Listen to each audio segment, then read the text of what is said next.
The New Orleans Saints have a big-time Week 12 matchup versus their bitter rivals, the Atlanta Falcons. Now, if you would have told me after 12 weeks that the New Orleans Saints would almost have the same identical record when it comes to wins as the Atlanta Falcons, I would have thought you were insane. The fact that the New Orleans Saints were going through a rebuild, and we kind of understood that wins were going to be few and far in between, but not so much for the Atlanta Falcons.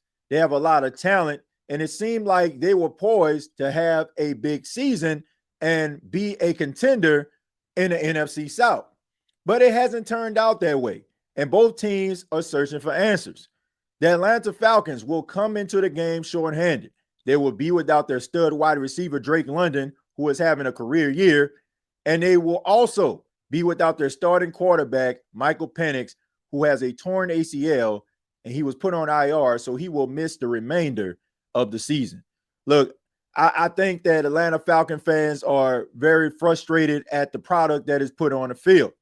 But I'm pretty sure that no matter if they're shorthanded, missing London, or missing Penix, they want to beat the New Orleans Saints. So the New Orleans Saints better not take this game lightly. They still have Kirk Cousins, a seasoned veteran. And throughout the years, we know that Kirk Cousins has put forth some really good performances versus the New Orleans Saints, including knocking them out of the playoffs a few years ago. So they better pay close attention to Kirk Cousins.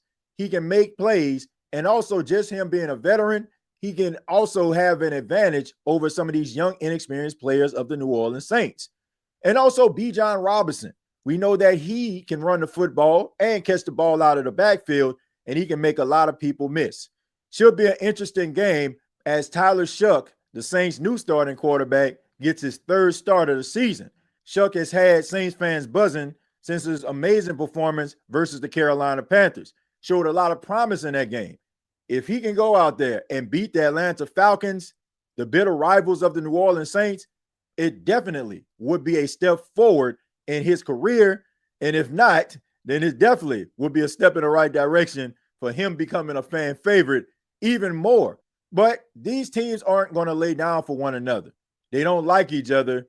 And we know no matter the records, they play this game like it's their Super Bowl because each team wants bragging rights.